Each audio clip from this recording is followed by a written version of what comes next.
Sidang lanjutan korupsi proyek kerja Samo Mitra Bangun Gunasera, pemanfaatan tanah pemerintah Sumsel di Pasar Cinde Plembang dengan terdakwa Harnojoyo Samo Raimar Yosnaidi balik lagi digelar dengan ngadir ke sejumlah saksi, diantaranya mantan Wagub Sumsel Ishak Meki. Di dalam surat saudara kepada Sekda, benar bahwa besi pada ulangan bertulis bangunan ini.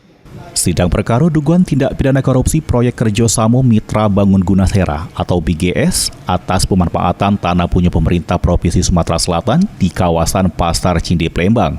Dengan terdakwa mantan Wali Kota Plembang Harnojoyo Samo Raimar Yosnaidi, badan lagi digelar di Pengadilan Negeri Plembang jeru agenda pemeriksaan saksi.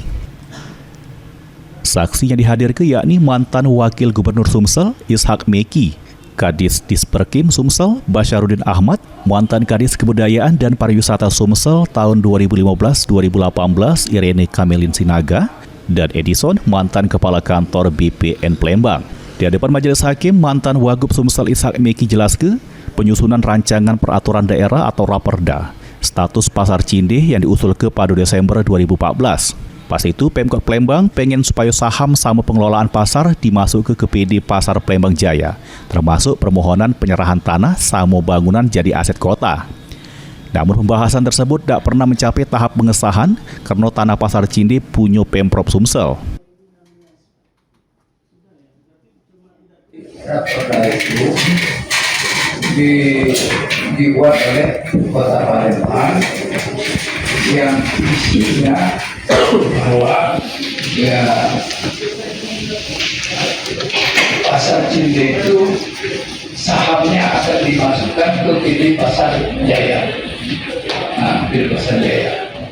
Nah, jadi dibalaslah oleh provinsi. Itu yang boleh dilakukan itu gedungnya saja, karena tanah itu milik provinsi. Sementara itu, saksi Irene Kamelin mengungkap kalau Pasar Cinde punya nilai historis sama ilmiah yang kuat, yang diantaranya keberadaan kolom cendawan yang jadi ciri khas bangunan tersebut. Selain itu, Pasar Cinde berubah ke pasar pertama yang ada sesudah Indonesia Merdeka sehingga direkomendasi ke untuk dilestarikan. Heru Wahyudi, PAL TV. Pada ulangan beton itu sudah mengalami korupsi.